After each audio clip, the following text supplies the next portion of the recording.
Mirëmbrëma, është situatë ndezur politike, por mbi të gjitha duhet ju kthehemi një çik problemeve të shëndetit, problemeve të cilat në këtë stil, në stilin e dimrit me këto të ftohtë të menjëhershëm, padyshim që janë edhe më të rënduara. Neve mund të flasim për politikën, por politika nuk ndryshon. Është e njëjta që ka qenë që para 35 vjetësh, ndryshojnë vetëm faktorët, ndërsa viruset evolojnë. Viruset evolojnë, sëmundjet bëhen akoma më të shpeshta, dieta ushqimore llogaritet si një ndër vaksinat më parandaluese. Unë sot në fakt do flas për Covidin, për teoritë komplotiste, për atë që shumë njerëz thonë që ishte një virus i cili u shpik për të shfarosur njerëzimin, ca të tjerë thonë që ishte një grip i zakonshëm, të tjerë thonë që ishte një sëmundje e cila mund të përballohej lehtë, pa marrë këto masat e jashtëzakonshme siç ishte mbyllja, dhe kjo mbyllje e cila transformoi në një farë mënyre modus operandi, në mënyrën e të menduarit të njerëzve, bëhet si e diktuar nga elitat botërore, nga kupola e Bilderbergut, nga summiti i Davosit, ku mblidhen njerëzit dhe bëjnë llogaritë se si të shfarosin njerëzimin me në kryesor ose gjithmonë. Por gjithashtu kemi edhe çështje më serioze, një vaksinë e cila ndihmon për ngadalësimin e demencjas. Gjithashtu në Amerikë ka bërë buj piramida e re ushqimore, piramidë e cila më njonon karbohidratet. Mirë po sa reale është, duke pasur parasysh që Trumpi dhe enturazhi i tij janë shumë tipa që më tepër i afrohen teorive komplotiste se sa kanë të bëjnë me shkencën. Gjithsesi, për gjitha këto, neve do të diskutojmë me një mik tonin, mjek, anestezist në Itali, në Lodi, një ndër 15 spitalet më të mira të Italisë, me doktor Alban Beltoe. Doktor, mirëmbrëma, çfarë? Mirëmbrëma, Drejtan. Kënaqësi të jem këtu me ty sot. Kënaqësi gjithmonë e imja, po kujtojmë kohët e Covidit, kur ti zhvisheshe nga armatura dhe futeshe pastaj në dhomë, kishe kujdes që prindrit e tu mos kishin kontakt me ty, dhe ti në një dhomë vete i jep një informacionet e përditësuara atë çfarë po mësonte bota mbi Covidin. Në mos gaboj, më ka thënë që në Lodi ishte pacienti 1, pacienti 0 ishte diku tjetër, pacienti që pruri Covidin. Pacienti 0, ai zyrtari 0, ishte në spitalin ngjitur me Lodin, Kodonjo. Okej. Ndërsa pacienti 1, 2, 3 ishin Lodi. Në Lodi. Po pastaj pam që ai 0, nuk e di sa 0 kishte para, edhe nuk e di, thënë mund të ishte një miti pastaj. Ai 0. Po ka qenë një, ka gati 6 vjet kjo histori. Tashti që i kujtojmë dhe duke pash në retrospektiv çfarë ndodhi që në janar. Që në janar kishte raste të çuditshme, të themi kështu.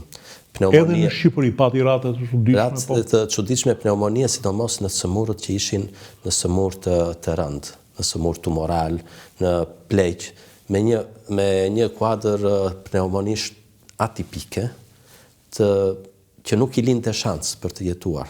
Brenda pak ditëve edhe e kalonin. Po ishin raste sporadike, tek tuk, do të thënë 1 në 2-3 ditë diku të shpërndar, kështu që nuk është se menduam se do ishte diçka. Ajo që filloi me tërmend, do të thënë kur mori zjarr, kur mori vrull, ishte nga data 10-15 shkurt, sepse dyndja e njerëzve nëpër urgjenca u bë dyndje shumë e madhe. Po vinin jo vetëm të moshuarit, po vinin dhe të rinjt, sepse kishin temperaturë të lartë, kishin koll që nuk kalonte me asgjë. Kishte vështirësi në frymarrje. Gjitha derisa u pa ky pacienti 0, që një 37 vjeçar të ketë një kuadër të tillë kaq të rënd, pulmonar, gjitha, pa qenë në një kontakt, sidoqoftë pa qenë kontakt me kinez, me gjëra të tilla, megjithatë, tham doktoresha që ishte atë ditë, dhe doktori që ishte atë ditë në ashtu, tham, hajde ta bëjmë tamponin, sepse nuk i dihet, shenjat janë. Edhe pse do thyet një protokoll shtetëror që nuk parashikon dhe gjëra të tjera për bërë tamponin, po ai ta bëjmë. Dhe bën të njëjtën në mbasdite, në datën 20. Ishte njëjtë në mbasdite, është ora 4-5. Unë e kam marrë vesh në orën 6, që u bë tamponi sepse ka një rast të tillë. Në orën 9 erdhi lajmi që ishte pozitiv. U llahtarisët të gjithë besoj. Në fillim jo, nuk u llahtarisëm sepse s'dinim ç'a ishte. Sepse nuk pristin, kishte ato, kishin, në thënë, dyndja në për këto, në për urgjenca ishte, po jo e tillë. Pas datës 20, një dyndje me tërmend e pa imagjinueshme. Frika apo ishin vërtet realisht të smur? Jo, ishin realisht shumë të sëmur. Sidomos ndërkohë që ata të moshuarit thoshje, hajde, është dhe mosha, janë dhe sëmundjet, edhe nuk ja dalin e kështu, po shikonim të rinjt, po shikonim moshën time dhe tënden në atë kohë. Që po sëmureshin shumë, edhe nuk po ja dinin dot. Edhe fakti është që në reanimacion ky përfundoi i pari, nuk kalon 4-5 ditë, reanimacioni u mbush. U mbush me të rinj, nuk u mbush me pleq. Nuk ishte diçka. Thonë, tash një ndër teoritë që ka dalë, që pse u panikosëm, ishte një lloj gripi. Po, ne që e pam në fillim fare se ç'ndodhi, s'kishim si mos të panikoseshim, sepse të vi një valë tërë, një numër i papërballueshëm të sëmurësh që futen në spital, edhe të gjithë vjen edhe përkeqësohen brenda orëve. Jo brenda ditëve, brenda orëve. Si mos të panikosesh. Po mirë. Por vërtet një lloj gripi ishte ky? Gjithmonë me një duke mbajtur, në thënë edhe një lloj jo qetësie, po një lloj rregulli. Në thënë në fillim pati probleme me ato masa mbrojtëse, me maskat, me veshjet, me të tjera masa mbrojtëse. Mbaj mend këtë gjë që është e rëndësishme. Në fund të shkurtit, edhe fillim të marsit, se ishte Lodi dhe filloi dhe Bergamo. Ishte në 2. Dhe u bën kur bën 2, janë çiksi shumë. Në ndim ne na erdhën, sepse ndërkohë ishin dhe 8 reanimator. Tanët që ishin sëmur. Në atë kohë kam bërë misionin dhe Leonard Soli, si ish ministri jon, më ka thënë, duhet ta kuptojmë, thoshte që problemi nuk janë as virologët, dhe asnjë lloj profesioni. Neve do kemi problem, thoshte, për anestezistët. Kjo lloj sëmundje do anestezist. Edhe doktor Soli, si shumë gjëra të tjera, i kishte rënë në kokë kësaj gjëje. Eksakt. Jo, po thoshte atë që në ndim na erdhën në mjekët pa kufi, shoqata e mjekëve pa kufi. Ata ishin mësuar me epidemi, me pandemi, me gjërat me ebolën, me të gjitha. Erdhën dhe na instruktuan si duhet të mbroheshim. Edhe na dhanë pak a shumë një farë qetësie në atë. Na thanë, zbatoni këto rregulla, edhe do të jeni në rregull. Kush u sëmur nga ne, sepse i theu rregullat. Unë e the dhe vetë, nuk u sëmura sepse nuk mund t'ja lejoja vetes në atë periudhë. Ishte periudha e tillë familjare. Por e mbaj mend juve kishit edhe nënën sëmur në atë periudhë. Edhe mban mend edhe shenjën që kisha këtu. Po. Sepse maska nuk i kej. Mbaj mend që mbanit edhe panolinën, mos gaboj. Jo, dera aty jo, s'kemi arritur. Dera aty jo. Absolutisht. Jo, banjot funksiononin shumë mirë. Jo, banjot, sepse për të kryer një proces duhet të zhvishesh, të vishesh. Nuk kemi arritur në këto ekstreme, absolutisht. Ishim gjithmonë, kishte një vend, një filtr, ku bëhesh veshja, kishte një supervizor që të shikonte, të kontrollonte, të bënte, kishte një tjetër që mund të ishte po i njëjti, po ishin të ndara këto kalimet. Nga një vend vishesh e futesh e brenda, nga një vend do po mund të ishte edhe një iniciativë personale për të shmangur 4 herë. Po për të kthyer tek pyetja, do thënë ishte apo s'ishte vërtet, unë kam parë që kam qenë vetë. Reanimacioni jon ishte me 7 vende. Reanimacioni i Lodit, një spital i zakonshëm me 300-400 shtretëror. I zakonshëm për Italinë, se në Shqipëri quhet i madh. Nuk po flas për San Rafaelen, për Niguarda, për spitalet e Romës, janë qytete më vete. Spitali jon 7 kishte. Në mes të prillit, në mes të marsit, do të thënë 3 javë pasi filloi kjo, vendet në reanimacion ishin 27. Edhe s'kishim më ku të shonim. S'kishin ku duheni më. Nuk zjeroheshin dot më sepse mbaruan shtretrit, mbaruan ventilatorët, mbaruan ato hapësirat, pavionët. Hapësirat, mbaruan pompat elektrike se donin infuzion, të gjithë donin. Po mbaronin dhe ilaçet gati sepse çdo njeri nga ata kërkonte.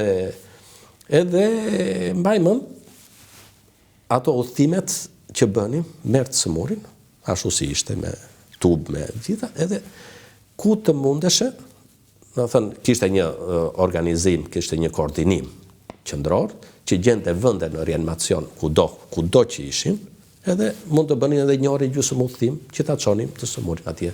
Kështu që situata nuk ka qenë absolutisht për tu nënvlerësuar që ishte e rëndë, po ishte me tërmend një situatë e frikshme për atë moment.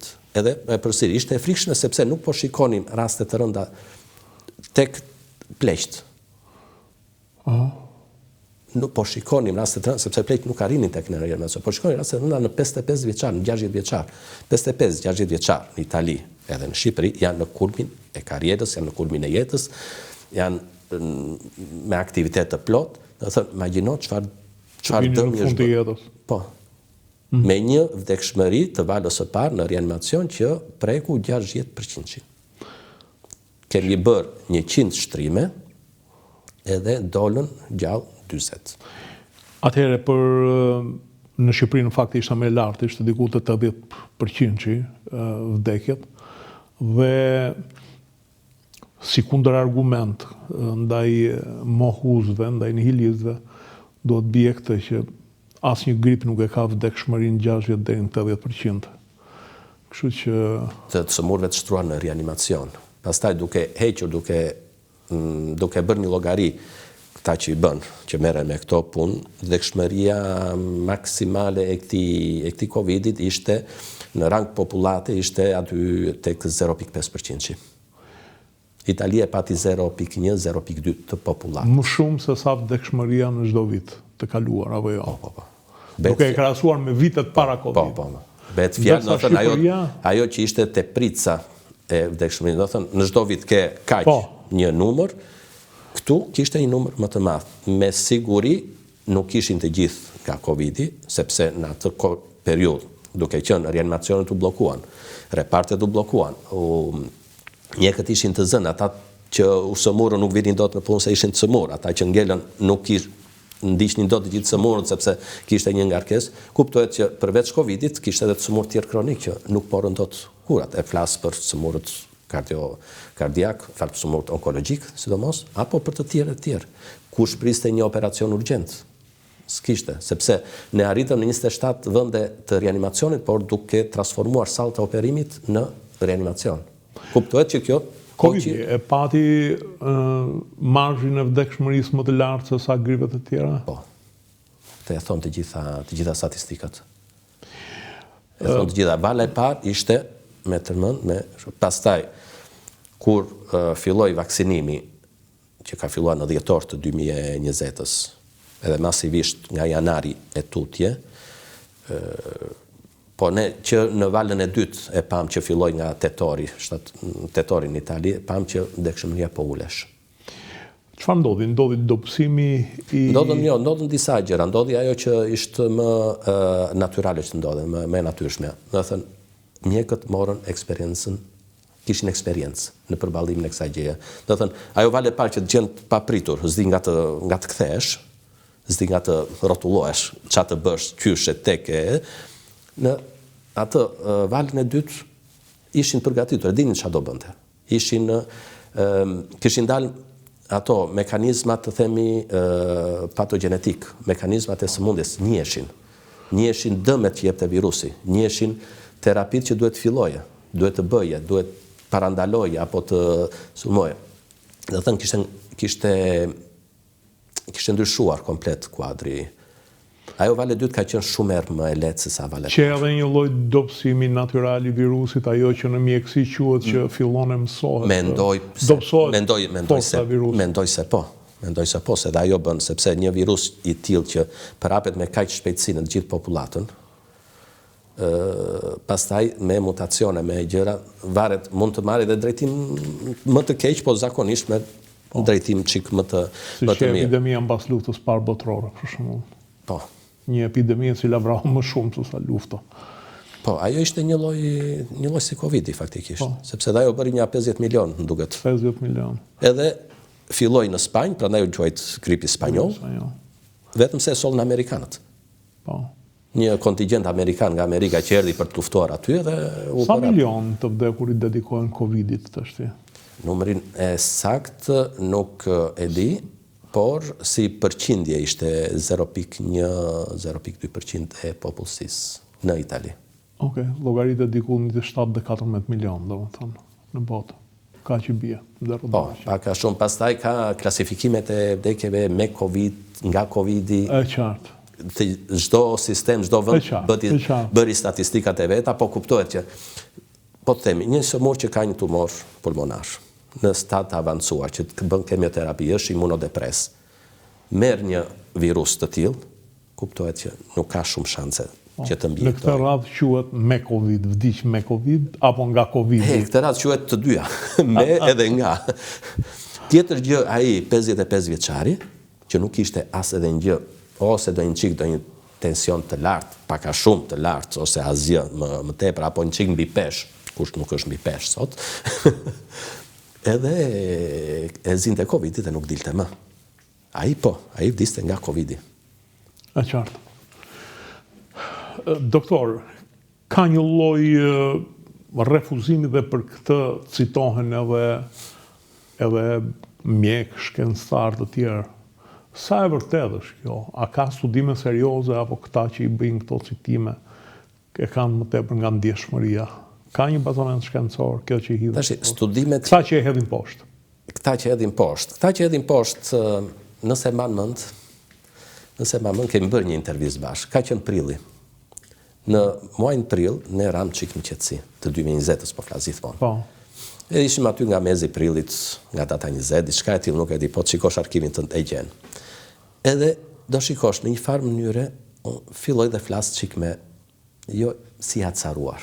Them, çfarë janë këta njerëz që po na hedhin poshtë përpjekjet tona, po na vënë në dyshim atë mirëbesimin, atë impenjimin ton, po na akuzojnë që po vrasim njerëzit, që po fshejmë, që po bëjnë. Si ka mundësi këta njerëz, sepse që në atë periudhë filluan dolën këto gjëra. Që në atë periudhë ishin para. Dhe ajo që më bëri përshtypje ishin që të gjitha këto teoritë bazoheshin në 3-4 argumenta, apo i kishin të gjithë fikse. Gjithmonë këto. Pse su bën autopsit që në fillim, pse nuk e di pse su bë ajo, pse su bë kjo, po tash edhe po t'i dinim, nuk ka shumë, po me sa di unë, sepse studimi i parë që doli mbi dëmet e Covidit ka dalë në fund të marsit 2020. Edhe ka nxjerrë profesor Gattinoni. Gattinoni është një nga baballarët e reanimacionit, terapisë intensive italiane.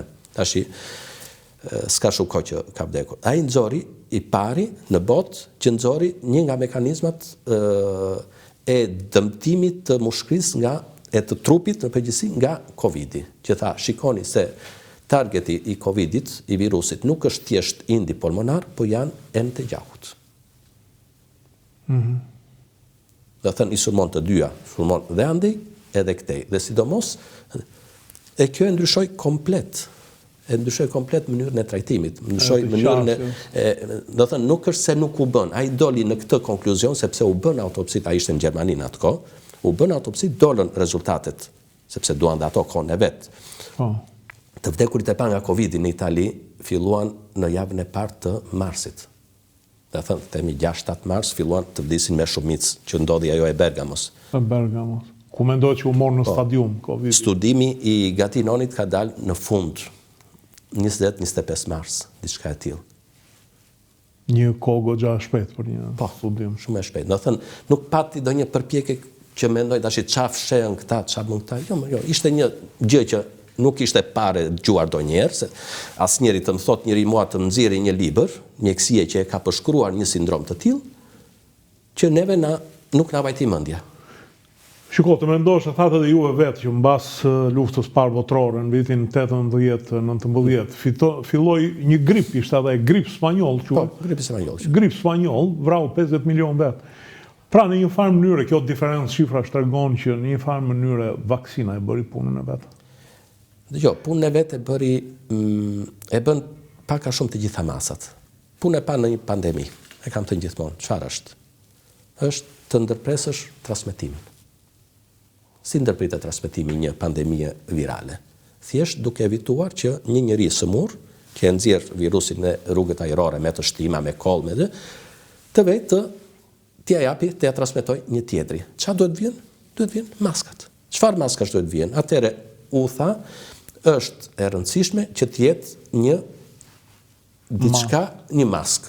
Me e mira janë ato filtrantet FP2-shi, tash i njohin të gjithë, jo FP3-shi, sepse FP3-shi ka valvola që e nxjerrin. FP2-shi s'ka asnjë valvulë, është ajo që më bëri me vrim këtu.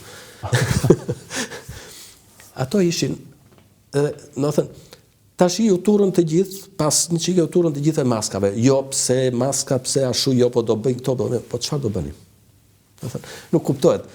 Punë e parë në pandemi kjo është. Thjesht ndërprit transmetimi, zinxhirin e transmetimit. Si ndërpritet? Duke izoluar të sëmurët, duke u mbrojtur ti vetë si mjek, duke vënë ato. Do thënë, edhe sot e saj dite, reanimacion, po të vesh terapitë intensive, duhet të bësh maskën, duhet të lash duart, duhet të evitosh të prekësh një të sëmur me njerë pasi ke vizituar një tjetër, duhet të kalosh të paktën të dezinfektosh duart, të paktën të ndërosh. Do të thënë janë gjëra janë bon sens, nuk janë rregulla të përgjithshme. Ne nuk po shkelnim rregullat të përgjithshme, ne vetëm thjesht i aplikuam me më shumë rigorozitet dhe me më shumë pastaj. U pa edhe për mua është shumë qartë që për të lloj virusi, siç është edhe për gripin e gjitha, maska është më se mjaftueshme. Maska dhe lajri e duarve është më se mjaftueshme të ndërpritet zinxhiri i transmetimit nga një sëmur tjetër. Kanë kaluar 5 vjet, 6 vjet nga aktualisht kemi kapur vitin e 6. Kjo vaksinë ishte efektive apo jo? Dhe a ka dëme kolaterale, sepse një ndër akuzat e shiko, u hodh në treg pa provuar dëme kolaterale, apo si çdo vaksinë që do periudhë me provës? Për momentin, ka të gjitha studimet tregojnë që vaksina kurseu shumë jetë, miliona. Për momentin, të gjitha studimet që janë bazore edhe në llogaritje, këto i bëjnë ata që i din të bëjnë llogaritje. Statisticianët. Po.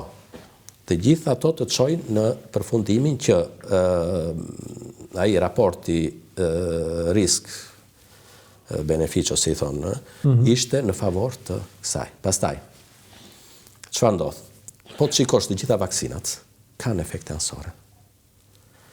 Neve në reanimacion, aty në lodi, e dim që çdo 2 vjet, të paktën një njeri, se kështu ka ardhur, do na vi me një sindrom që quhet Guillain-Barré. Guillain-Barré është një sindrom që të prek nervat e trupit komplet, edhe ndodh o pas një infeksioni viral, o pas një vaksinimi për një infeksion viral.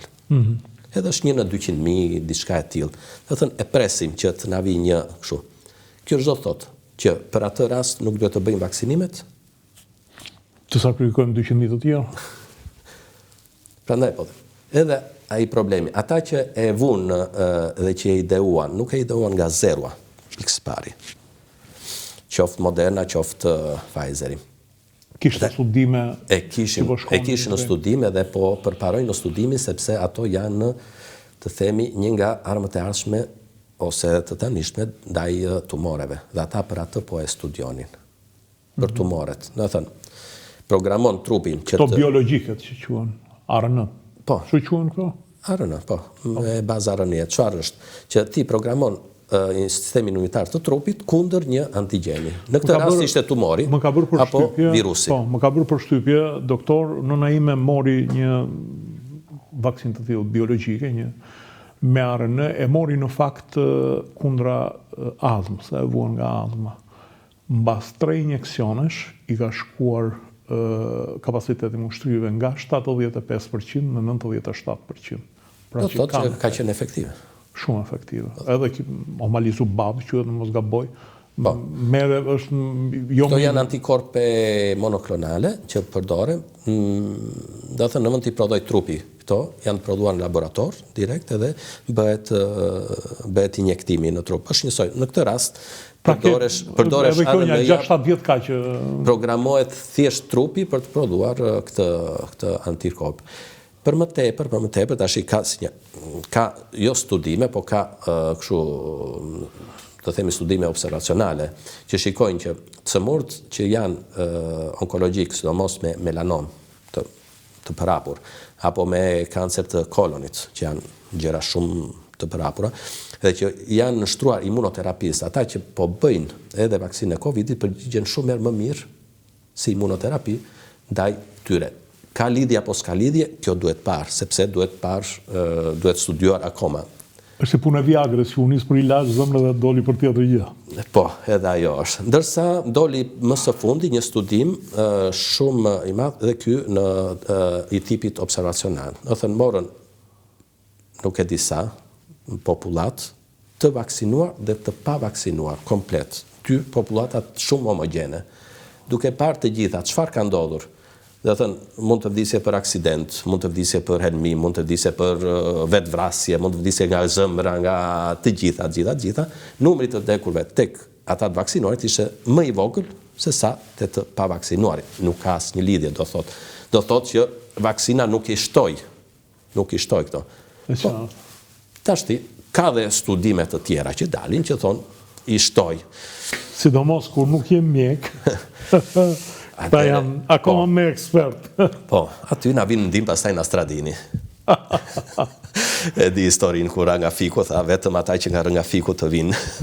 Edhe kjo është e vërtet, sepse duhet të lënë specialistën, dhe ne lam specialistët të flisnin. Specialistët e asaj pune nuk ishim ne anestezistë reanimatorët, ne ishim për stadin e fundit. Specialistët vërtet ishin në sëmundjet infektive, ishin imunologët, ishin të gjithë ata që studiuan që i dolën përballë në thënë mekanizmave. Ne shikonin vetëm pasojat edhe shikonin kuronin pasojat, po anën mekanike. Po s'kisha unë arsye pse të dyshoja për vaksinën. Unë isha nga të parët që bëra. Po, e di. Madje edhe unë ju kërkova që me që e kisha kaluar, e kaluan bashkë Covidin, si më thëmë, e kalova në udhëheqjen tuaj, dhe kur të pyeta a mund ta bëj vaksinën, the po duhet bësh të paktën 2 doza. Dhe unë i bëra 2 doza. Dhe pastaj filluan më trëmnin këto teoritë që shiko se po vdesin nga zemra futbollist në stërvitje. Pastaj doli që futbollistë sa kishin vdekur mbas vaksinës, kishin vdekur dhe para vaksinës nga zemra në fushën e sportit. Problemi në këtë rast ky është, sepse vdekjet papritur ka patur gjithmonë. Problemi ku është? Në këto vitet e fundit ka ndodhur një gjë që kanë qenë janë këto rrjetet sociale. Nëse ndodh të themi në Dugajgjin, në fillim mund të ndodhte në vitet 2019 të vdiste një i ri. Kush e merrte vesh në Tiranë apo në gjithë Shqipërinë? Tash e di gjithë globi që atje ka ndodhur. Do të thënë, shpejtësia e informacionit edhe është shumë më e madhe se sa ka qenë. Kështu që edhe kjo jep atë perceptimin. Po perceptimi nuk duhet ngatruar me realitetin, dhe realiteti del vetëm nga studimet. Dhe studimet duhet i bëjnë ata që din t'i bëjnë, me rigorozitetin e studimit, jo me amëndje, jo me amëndësime, sepse ka shumë që kanë bërë, ka publikime nga më të ndryshmet. Covidi pati një kështu. E kam idenë se vazhdohet pastaj, si që kemi neve, që e hedh njëri një lajm, qoftë edhe fake news, e meri 2, 3, 4, 5, i 6, edhe i pari e beson vetë pastaj. Edhe thot që është ashtu. Bile, edhe një kështu rast, në atë periudhë mars-prill që ishte vështirë tek ne, mbaj mend që filluan dhe këta kolegët e mi po shikonin këtë përdorimin e një gazi ai përdorimi i gazi për të përmirësuar ndo pak atë funksionin pulmonar, sepse do i provojë të gjitha. Megjithatë doli që ai, do të thënë, nuk ishte efektiv në këto. por studimet të kishin thënë që para Covidit, shiko se efektiviteti këtij nuk është i dyshimtë edhe nuk jep rezultate. Edhe u konfirmua. Do thënë ka dhe studime të tilla që thonë u konfirmua që nuk funksionon. Po për të paktën ai nuk bën dëm. Nuk bën dëm. Është ajo që tha Edisoni kur tha që kam 1000 raste që nuk ja dola ta bëja llampën. Dhe i thamë, qa shpenzimi kohë jo, tha, unë di 1000 raste se si nuk bëhet lampa.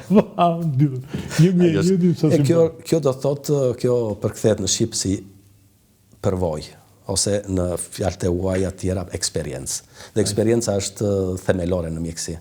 Eksperienca e din të gjithë. Kur je mjek i ri, je pa eksperiencë, mund të bësh dhe gabime, po ato të çojnë të korrigjohesh, edhe kur punon bashkë me të tjerët në udhëheqjen e një më të vjetri që ka më shumë eksperiencë, ka parë më shumë, arrin që të drejtoj. Kështu është, mjekësia kjo është. Mjekësia nuk është asnjëherë eksakte, nuk ka qenë asnjëherë një shkencë eksakte. Është kot që kërkojnë eksaktësi, jo si e bët, jo e vrat, jo e bët, jo e ashtu. Jo, kjo është mjekësia. Do bësh një gjë, do bësh edhe një gjë tjetër. Po eci mirë këtej, do vazhdosh këtej. Po eci mirë. Kështu ka qenë gjithmonë. Çështja statistike me gjitha. Doktor, doja të kalonim në një temë tjetër. Tema e parandalimit të sëmundjeve. Tek neve ka një kujdes minimal, le të themi, për shëndetin. Edhe që u bë një check-up-i e sulmuan e nëmën e... Ndërkohë, ne kemi një kulturë që vemi gjithmonë në fazën e fundit në spital, dhe pastaj i kthehemi mjekut pse s'na shpëtove ti. Ka një diçka që mund të ndroj ky sistemi jon, se unë për shembull kam parasysh mjekun e familjes në Itali, i cili është një mjek me eksperiencë në përgjithësi, ose sistemi, zinxhiri, se si funksionon. Është tamam, e the mirë, është sistemi që duhet të funksionojë dhe është sistemi që duhet të përmirësoj vetveten, duhet të korrigjoj vetveten, sepse edhe në Itali është fushë me lule. Po tjetër. Absolutisht. Përsa i përket problemit të check-upit shumë. Check-upi është në vetvete, është një gjë shumë e mirë. Është një gjë shumë e mirë, sepse jo se parandalon sëmundjet, vetëm parandalon, po i paraprin. Do thënë ti nëse ke një faktor favorizues, themi kolesterolin apo tensionin e lartë, apo ku diun çfarë tjera që check-upi nxjerr një sëmundje apo një tumor në fazën fillestare, një sëmundje të veshkës në fazën fillestare të gjitha. Ke gjithë kohën e duhur që të fillosh edhe të trajtohesh e ta ngadalësosh apo ta rikuperosh në rastin më të mirë. Kjo është do thotë që për një shpenzim tani, siç është check-upi, ti do thënë kursen shumë merr më tepër se sa të kurosh një cëmur pas disa vitesh, sepse kjo është. Kështu që check-upi në vetvete është një politikë shumë lakpamse dhe shumë e drejtë. Duhet aplikuar drejt. Duhet bërë drejt. Duhet bërë siç duhet. Prandaj nuk e di si është bërë në Shqipëri, ideja është shumë e mirë. Sepse check-upi ekziston në gjithë vendet e botës. Por është një ide e cila nuk duhet të abstragohet, nuk duhet të mënjanohet, është një ide e cila duhet të përmirësohet, të zhvillohet, pra. Po, duhet të aplikuar me kriteret që duhet. Ti bën check-upin tamam për të pararendur sëmundjen. Ti do thënë do jesh me atë check-up vit për vit, 1-2 vjet, 1-3 vjet, marrin një patologji. Patologjia e zorës së trash, tumori i zorës së trash. Tumori i zorës së trash është një nga tumoret më të përhapura në botë. Ka familiaritet shumë të theksuar, po edhe jo familiaritet. Do thënë preken njësoj edhe ata që kanë familiaritet, ata që kanë familiaritet preken në moshë më të herët se sa ata që nuk e kanë. Po dhe ata nuk janë të... Check-upi çdo thot në këtë rast? Do thot një ekzaminim shumë i thjeshtë. Shikon feçet për pranit të gjakut okult. Nëse ky është atë, atëre duhet bëhet një koloskopi për të parë ka apo s'ka. Po edhe nëse del kjo negative, nuk është se flës, sepse ajo del pozitive vetëm 1/4 në rasteve që ka tumor. Duhet bërë koloskopia o pas 20 vjetëve, kur mbush 20 vjetë, një që ka familiaritet, një që ka patur një të afërm, prind, xhaxha, hall, teze, me do të thotë ose pas 50 vjetëve për të gjithë. Kjo çdo të thotë që Në stadiet e para, sepse ky tumori ka merr disa vite për të zmadhuar, për të vajtur në stadiet e avancuara. Nëse ti e kap që në stadin e parë, do kesh një të sëmur me tumor pas 5 vjetë, 10 vjetëve, që do të kushtoj shumë më tepër, sepse do bësh operacion, do bësh kemioterapi, do ta trajtosh për komplikime, për gjitha. Për një ekzaminim që çat kushton, nuk kushton asgjë. Ky është check-upi, ky është parandalimi, kjo është profilaksia, kjo është ideja. Edhe ideja e vaksinës së gripit, cila është bëje vaksinë e gripit, sepse do të kushtoj çfarë, nuk e di sa kushton vaksina e gripit, si në vetvete, po sa kushton një që sëmuret dhe të shkon në spital e të blokon spitalin, që duhet ta kurosh, sa kushton jeta e njeriut në fundit. Edhe ky gripi tash që ka dalë, faktikisht vaksina ka dalë që mbron pjesërisht, po atë pjesërisht është më shumë se sa mos ta bësh vaksinën. Dhe u fol shumë për këtë grip që është... Edhe po shikojmë edhe... Dohet i rëndë. Është i rëndë, sepse ne kemi shtrime të subjekteve të rinj. Të rinj po them edhe 25 vjeçar në reanimacion. Një në për gjithë 25 vjeçar, po edhe ai mjafton, po tjetë, po të ashtu, që kanë, do të thënë, kuadër të pneumoni të rëndë, njësoj si Covid-i. Në qartë. Përse s'ka masivitetin e Covid-it.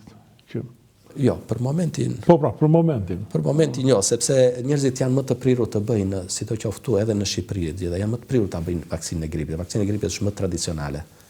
Edhe ka shumë vite, shumë vite që bëhet, edhe e bëjnë me më shumë dëshirë, të themi. Ose me më pak frikë.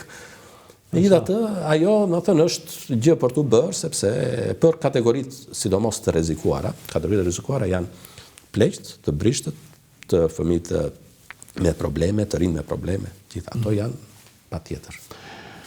Doktor, le të kalojmë në një temë që ka lidhje më shumë me informacionin divulgativ. Dikur ishte ajo shprehja që plakut mos i dëgjoj shumë gjëra, po dëgjoj fjalën. Puna është që sot po shikohet një rritje shumë e madhe e demencës.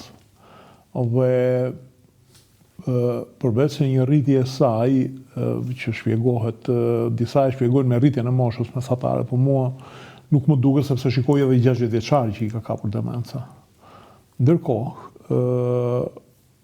cilët janë faktorët, a është harritur për të zbuluar faktorët, apo mendohet për kurimin e saj, për frenimin e saj, për lehtësimin e saj? Faktorët nuk janë gjetur akoma. Ka ndryshime të trurit që shikojnë në rezonanca, gjitha ka proteina që akumulohen, që bëhen. Nëse kjo, do thënë, do kishte në një rol në zhvillim, po fakti është që ata që kanë Alzheimer kanë këto shenja. Do thonë që kjo e ka shkaktuar, po çfarë ka shkaktuar të, është akoma me pikpyetje. Nuk ka në momentin... Dihet që ka një dëmtim të zonës së trurit, por nuk dihet çfarë ka shkaktuar. Problemi është që në momentin që fillon shenjat e Alzheimer, është një sëmundje progresive për momentin. Është sëmundje progresive që do shkoj drejt përkeqësimit. Sa zgjasin fazat e kësaj? Nuk ka në një... Diku do më thëmë për një vit, diku... Edhe sepse në emri Alzheimer kalojnë shumë gjëra. Kalojnë shumë patologji neurologjike, që do thënë është demenca frontotemporale, janë të tjera gjëra. Nuk është vetëm thjesht Alzheimer. Alzheimer është një pjesë e kësaj. Megjithatë kanë gjetur disa faktorë që mund ta përmirësojnë acurin, ta ngadalsojnë. Ka shumë rëndësi për shumë që këta të sëmurë të jenë të socializuar, të shkojnë, të takojnë me njerëz, të flasin, të bëjnë, të thjesht zbrit poshtë e pinë kafe me një grup, edhe fol e bëj. Është në një farë mënyrë njeriu është çështje sociale. Aktiviteti fizik konstant, që nuk do thotë të vesh palestër, thjesht bëj ato 30 minutat në ecje, aerobik. Apo një dietë e ekuilibruar, pa tepric, me që dorën të dieta, pa tepric sheqeri, apo pa... Po, sidoqoftë janë ai studimi, që mos t'i linë studimit, leximit, kërkimit gjithmonë, do thënë ajo sikur e trajnon trurin, e ripërtërin. Ka ndarë studime adesso që tashi që e tregojnë ripërtërinë e qeliza që ne mendonin se ishin të pari koperushme. Dhe jo, bëhen prap nëse fillon studion, nëse fillon lexon, bën. Dhe këtu duhet kemi parasysh që interneti ta djeg trurin. Ajo është e vërtet. Ajo është e vërtet. Asnjëherë s'duhet të krahasuar. Ajo është e vërtet edhe sepse interneti çon në depresion në kohët e fundit. Me gjitha ato lajme që lexon, thotë çfarë po ndodh, më mirë Alzheimer, mos kuptoj asgjë. Është vërej që është një sëmundje e përhapur tashmë, nuk ka një familje ose një fis që mos ketë një. Është epidemia e shekullit. Epidemia e shekullit. Është epidemia e shekullit dhe është një problem social që tashi e do jetë shumë më e madhe me kalimin e viteve. Dhe me vjetrimin e popullsisë. Edhe me vjetrimin e popullsisë. Sepse shikoj që kemi të paktën në Shqipëri njerëz specializuar që të jenë kujdestar të tyre për mjek as që bëhet fjalë, ende mund të jenë një ose dy që... Shërbimi për ta të sëmurë, shërbimi shtetësor për ta të sëmurë është, themi, është karent në shumë vende, edhe në Itali. Nuk kanë ato, po prapse nuk, edhe sepse nuk ke armë farmakologjike në dorë. Ato që po përdoren tash janë pa efektshme. Nuk kanë, janë më shumë këto ecja, kjo socializimi, leximi, studimi, bëjnë më shumë këto, se sa... Ende nuk mund të bëhet një recetë, le të themi për to. Jo. Po flitet, sikur. Do thënë, ka studime gjithmonë këtu që shikojnë rastet të nga dalsimit, po të nga dalsimit të theksuar, pas aplikimit të vaksinës ndaj varicella zoster. Qa është kjo? Kjo është lija e pyllit e fëmijëve që del si herpes zoster tek të rriturit. Ajo që të djeg, të del diku në një pjesë me fshigza, që të djeg... E kuqi madh, që i thonë vënde në Shqipëri. I fuoco di Sant'Antonio, që i thonë italian. Unë kam parë të një miku imi kuqi madh. Aj shumë të djeg ajo, sa ta nuk gjejnë do të... Një vaksin kundër këtij virusi që parandalon këtë sëmundje, po duket sikur po parandalon dhe ecurin e Alzheimerit. Jemi akoma në fazën eksperimentale. Jo eksperimente, se s'u bëhet eksperiment, po shikojmë vetëm të dhënat, do thënë të sëmurët që kanë statistikore. Të sëmurët që janë me këtë shenjat e demencës, tregojnë një stabilitet klinik në vite pasi kanë bërë. Nuk kanë një rëndim, le të themi një hartë. Tamam.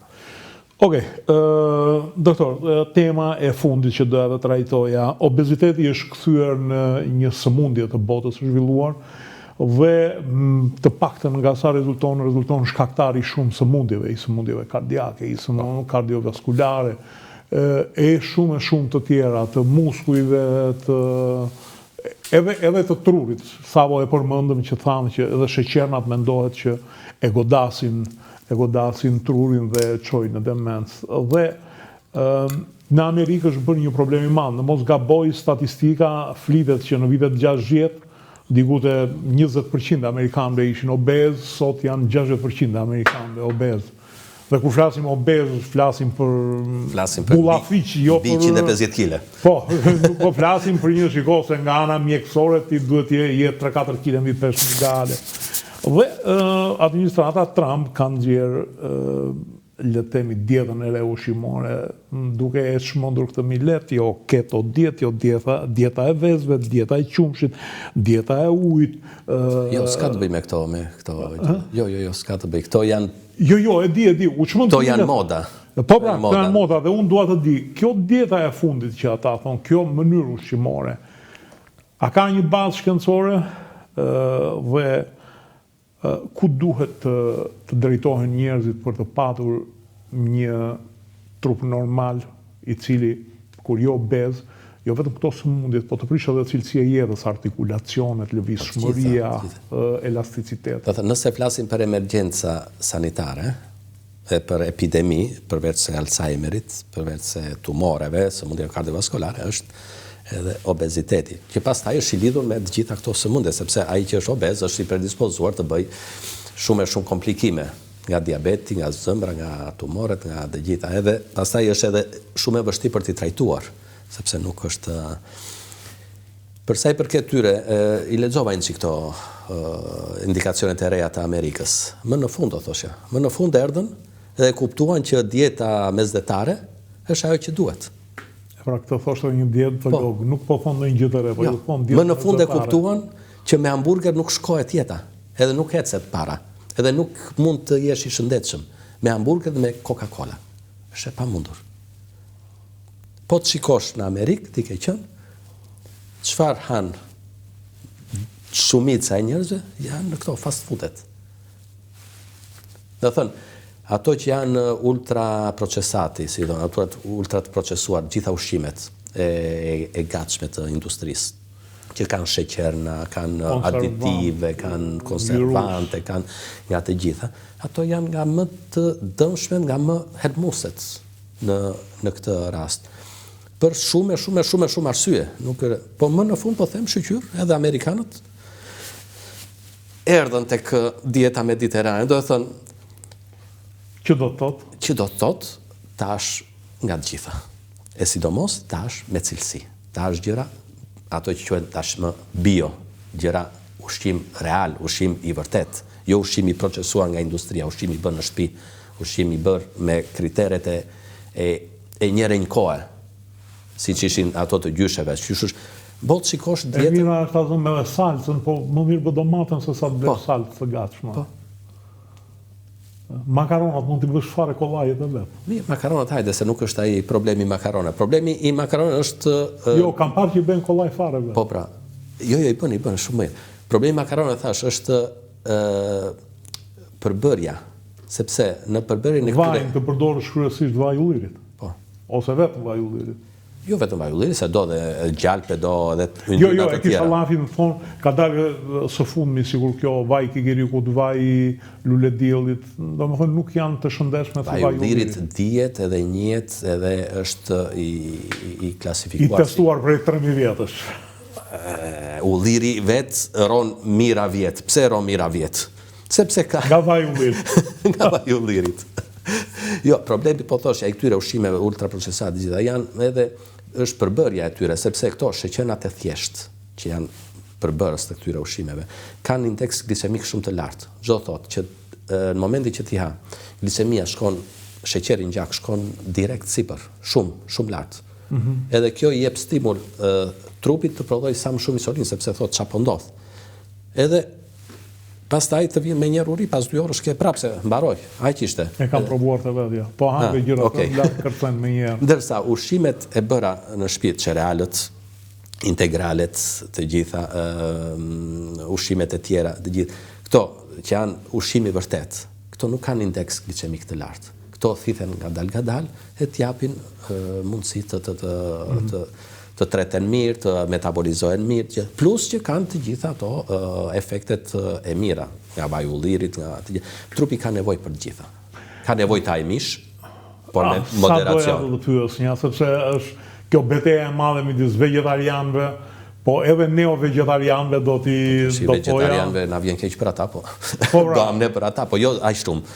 Do kufizojmë edhe ne. Mishi kuq është i lidhur, edhe studimet e kanë treguar me vite, unë kam qenë student që kur e thonin, që kur traktati Harrison i mjekësisë, që është baza e mjekësisë, thoshte mishi kuq është i lidhur me tumoret gastrointestinale të zorës. Është i lidhur. Është një nga arsyet. Është një nga shkaqet direkte. Dhe duhet shmangë. Mishi i procesuar, salamrat, këto të gjitha insaktatit, prosciutat gjitha, janë të gjitha të lidhura sepse kanë ato aditivet, kanë konservantët që janë direkt kancerogen. Çdo thotë që s'duhet ham, jo, duhet ham, po në mënyrë shumë pak. Çfarë duhet të shtojmë te proteina? Se proteinat nuk i merr thjesht nga mishi. Ka peshk. Po edhe fasulet vetë. Ka dhe fasule, ka dhe perime, ka dhe gjëra tjera, ka fruta. Thjerrzat. Po. Të gjitha kanë proteina. Kjo është baza e asaj që quhet dieta mesdhetare. Por ama edhe mishi nuk duhet shmangur me sa di. Absolutisht jo. As gjalpi nuk duhet shmangur. Po ka atë, cakun e vet që duhet. Duhet të dish se ku ta marrësh mishin, se po more themi një pul të rritur kush e di kur në çfarë pularie me injeksione. Tashi na ka ndodhur, do të ndodh edhe rëndom ndodh tek fëmijët dhe tek njerëzit që dalin alergjik ndaj një antibiotiku të cilin nuk e ka marrë asnjëherë në jetën e tyre. Interesant. Ku e kanë marrë? Nga ushqimi. Nga antibiotikët e pulave ose të gjedhëve. Gjitha këto rritjet intensive të kafshëve janë të gjitha hormonale, antibiotik, sepse s'ka mundësi në një ambient kaq të shikosh ti 10.000 pula bashkë, në kaq ambient. Si do rinë ato? Kështu që është... E qartë. Do më thënë, dëgjoja një... Megjithatë, më në fund, dhe amerikanët e kuptuan, pastaj e kuptuan dhe do ta zbatojnë, është tjetër gjë. Gatimi kërkon përveç se dashurisë dhe nerva. Është kulturë. Patjetër që është kulturë. Gatimi është kulturë. Amerikanët nuk kanë kulturën e gatimit, absolutisht. Unë gatim kam parë te njerëzit e mi në Amerikë, që gatuaj në shtëpi. Po. Sepse kanë kulturë. Po kanë kulturë mesatare. Po. Vinë nga mesdheu ata. Po. Në fakt është qytetëri më vete gatimi.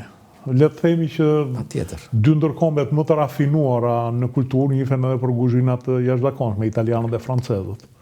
Kështu që mbaj mend një batut të filmit është A Fish Called Wanda, është anglez. Thoshte kontributimi i madh i kuzhinës angleze për botën cili është fish and chips.